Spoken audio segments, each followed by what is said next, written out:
Genian NAC provides network access control in 3 easy steps. First, dynamic node grouping. Second, granular policy enforcement. And third, choosing your enforcement method. Genian NAC provides dynamic classification. There are over 500 predefined conditions to choose from, or you can create your own. You can then configure policy enforcement based on endpoint compliance status. Then granular permissions are assigned to any nodes matching on the policies. Genian NAC also provides multi-layered security and enforcement, meaning you can choose your enforcement mechanism. The Layer 2 ARP enforcement method is preferred by most of our customers because of its easy implementation and no requirement for complex network integrations.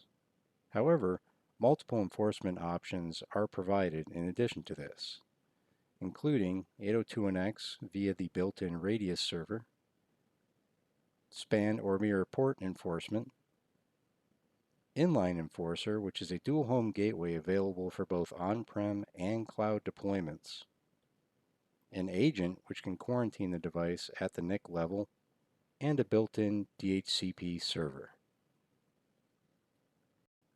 Let's briefly cover the Genian NAC system components. There are 3 primary components to the system. First, there is the policy server. The policy server is used for overall management of the system. It can be managed by a public, private, or hybrid cloud deployment. It can also be deployed on-prem, delivered in ISO image, and can be installed as a VM or on hardware. It correlates all of the data from all of the network sensors deployed throughout the customer network. The policy server includes policy configuration, distribution, and centralized logging and reporting. The next component is the network sensor.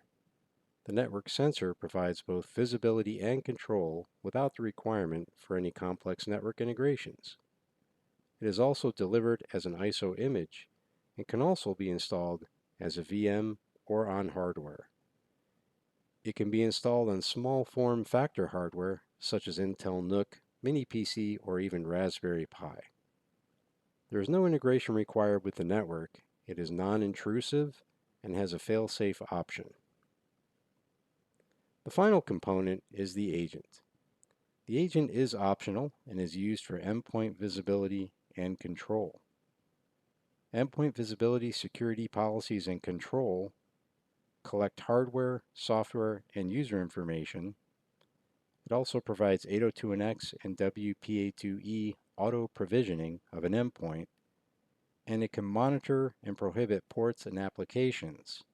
There is also a sensor plugin option available that allows an endpoint to act as a sensor to detect nodes on its subnet.